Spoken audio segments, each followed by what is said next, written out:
What would you do if your passion for life and music was so strong, even the threat of death couldn't stop you? A man who brought reggae to the world yet fought a secret battle with a deadly illness. How did this legend face his last moments, and what message did he leave behind?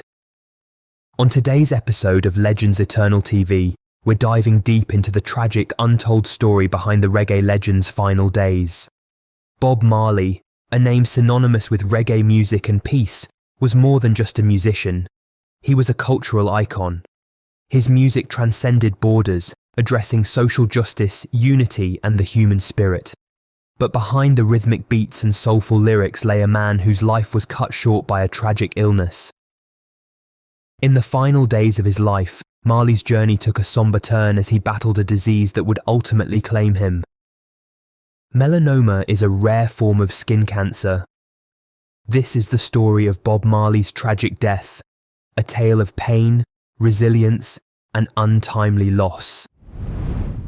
The early warning signs. Bob Marley's health struggles began quietly in July 1977. While playing football in London, Marley injured his toe, which at first seemed like a harmless accident. However, the wound didn't heal as expected, and it soon became apparent that something more serious was at play. Marley, ever the symbol of strength, dismissed the growing concerns and pressed on with his rigorous schedule. His life was dominated by music and touring, and he had little time to focus on his health. The injury grew worse, leading to a biopsy that revealed devastating news. Marley had acral lentiginous melanoma, an aggressive form of skin cancer. Doctors urged Marley to have his toe amputated, which could have potentially saved his life. But Marley, adhering to his Rastafarian faith, refused. He believed that removing a part of his body was against his beliefs, famously stating, "Rasta no abide amputation."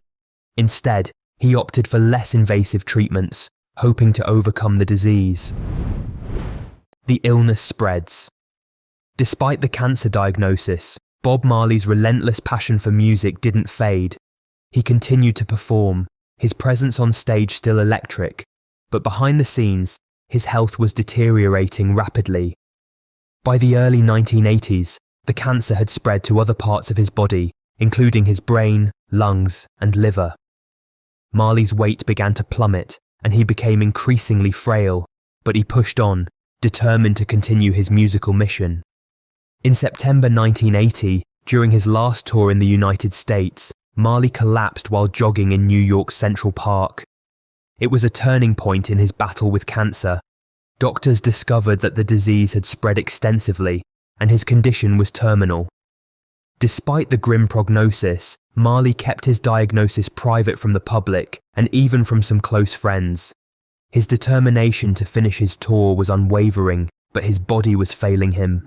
The final performance of Bob Marley's career took place on September 23, 1980, at the Stanley Theatre in Pittsburgh, Pennsylvania.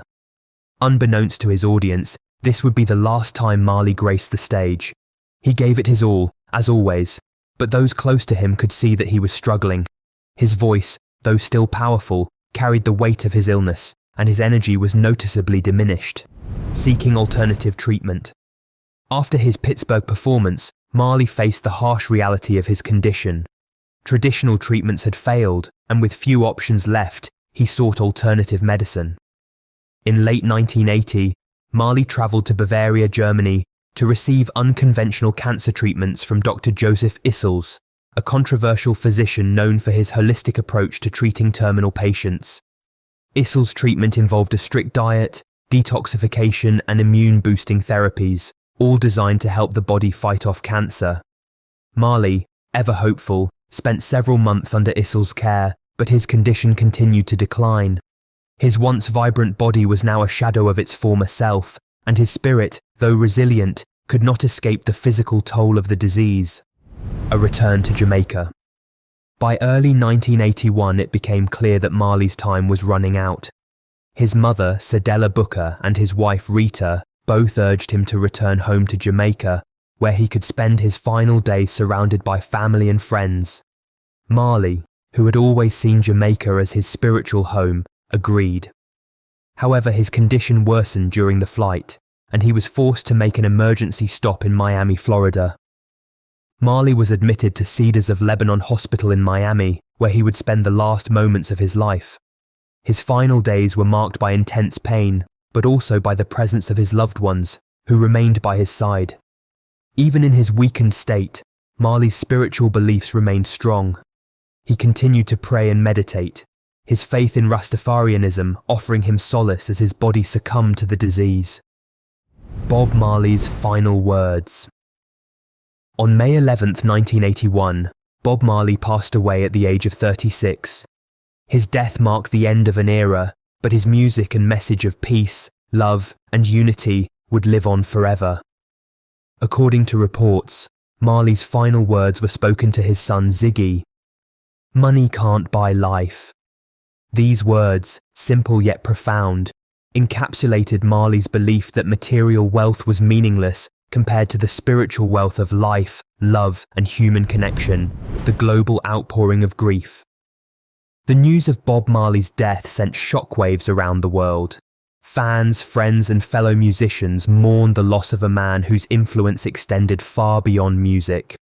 In Jamaica, Marley was revered as a national hero, and his death was met with an outpouring of grief that transcended generations and social divides. On May 21, 1981, Marley was given a state funeral in Jamaica, a rare honour for a musician. The ceremony combined elements of Rastafarian tradition with the pomp and circumstance of a state event. Thousands of people attended the funeral, and millions more around the world paid tribute to the reggae legend. His casket was draped in the Ethiopian flag, a symbol of his Rastafarian faith, and was accompanied by his beloved guitar, a final testament to the music that defined his life. The legacy of Bob Marley. Bob Marley's tragic death at such a young age left a void in the world of music, but his legacy has only grown stronger over the years. At the time of his death in 1981, Marley's net worth was estimated at around $11.5 million, which, adjusted for today's money, would be approximately $40 million. Today, Marley is remembered not just as a musician, but as a symbol of hope, peace, and resistance against oppression. His songs like No Woman, No Cry, One Love, and Redemption Song continue to resonate with audiences around the world, reminding us of the power of music to bring people together. Though his life was cut short, Marley's influence endures. His message of love and unity remains as relevant today as it was during his lifetime. And while the world lost a musical genius on that fateful day in May 1981, Bob Marley's spirit lives on through his music, his words, and the countless lives he touched. What part of Bob Marley's story resonates most with you? Let us know in the comments below. We'd love to hear your thoughts. And if you enjoyed this deep dive into the life of a music icon, don't forget to like, subscribe, and hit the notification bell so you never miss an episode from Legends Eternal TV. Until next time, keep the legend alive.